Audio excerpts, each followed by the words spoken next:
Rarely does a film from my youth of the 1980s come around that I have yet to view.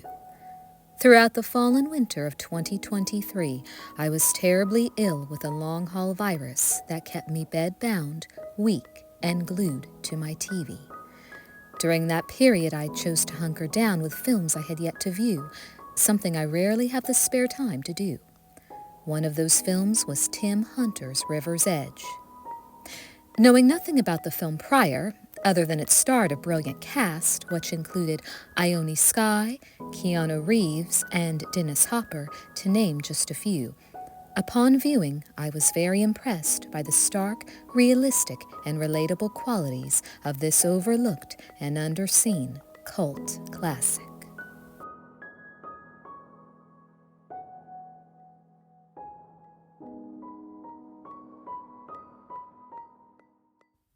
Tim Hunter was so pleased with the surprisingly good box office that River's Edge was doing upon its release that he really did not want to discuss the film lest he jinx things. I'm a storyteller, not a sociologist, and I don't want to sermonize about the state of American teenagers today. The film is resonant with symbols and meanings, and I'll leave it to the critics to analyze them. Asked if he thinks that the film laid the blame anywhere for the tragic story it was inspired by, he replied, "I'm going to dodge that question."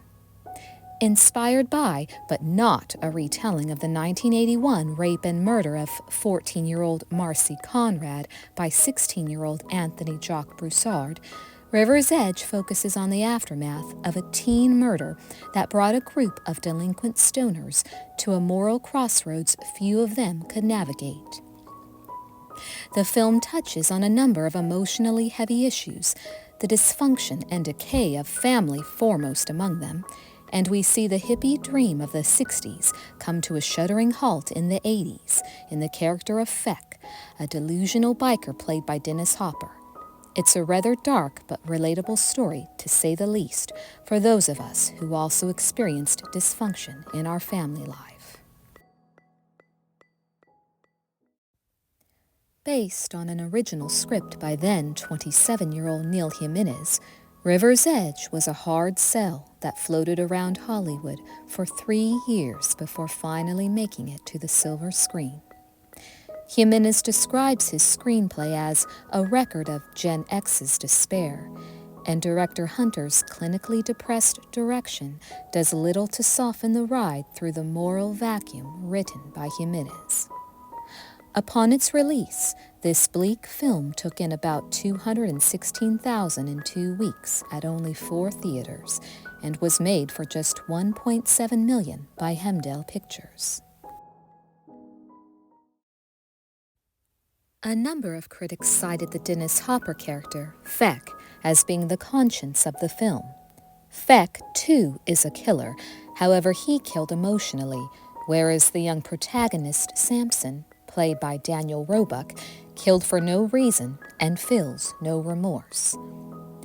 In making the film, we talked a lot about where the morality in the story lay and which character represented a moral and emotional position, Hunter explains. Many people consider Feck to be the film's custodian of morality, and he does represent a certain moral code and romantic position. At the same time, he's a true sociopath and not entirely on the level.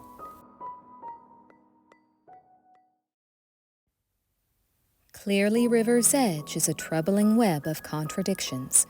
So subtly shaded is Hunter's direction that it's never even clear whether we're intended to empathize with his characters or not. I certainly feel compassion for these people, and I would hope that audiences are moved enough that they don't automatically dismiss these kids as monsters, Hunter says. The kids may not be monsters, but they do some pretty good impressions of lower life forms during various sequences in the film. I cried when the Guy and Brian song died, says Clarissa, played by Ione Skye, the dead girl's close friend. Why couldn't I cry for Jamie? She asks, with a chilling lack of emotion. The blasé behavior of these teens is so horrifying that it sometimes comes off as somewhat, dare I say, funny, and director Hunter intentionally plays bits of deadpan dialogue for laughs. One of the things that drew me to this project was its unsettling combination of Fritz Lang-style social melodrama and surrealistic black comedy. It was a challenge to try to capture both these things at once, and in making the film, we had quite a good time doing much of it because we were all keenly aware of the heavy overlay of black humor.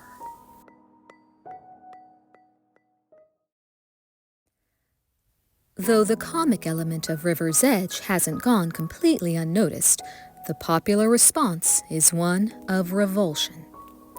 Bombarded by a steady barrage of violent films, why are we, the audience, skeeved out about this virtually blood-free film? I think it disturbs people because they remember the murder case on which it's based, with a mixture of fascination and horror, Hunter concludes, and the film taps into those two emotions.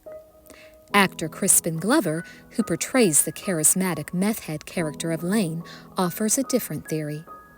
People always have a perverse fascination with young people who do abnormal things, and I think that's what they find upsetting about River's Edge, speculated the then 22-year-old actor during an interview at his Hollywood apartment.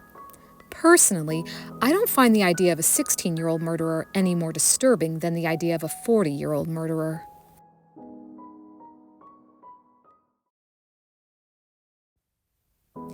Living as we do in a society that reveres fame regardless of how it's attained, one could make the case that the behavior of the kids in River's Edge is being condoned and glamorized in making it the subject of a movie.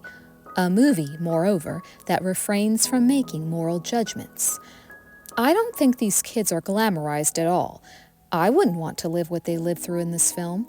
It doesn't seem like they're having a fun day. At the same time, I don't think Lane is evil, nor are any of the characters. The way I see it, Lane's sort of a sorrowful guy. He's trying so hard to get this thing together, and it's falling apart before his very eyes. It's really impossible to pinpoint a villain in this story, nor is it fair to blame suburban America for these kids' problems, because all different kinds of people come out of all different kinds of homes. That environment probably really devastates some people and really invigorates others.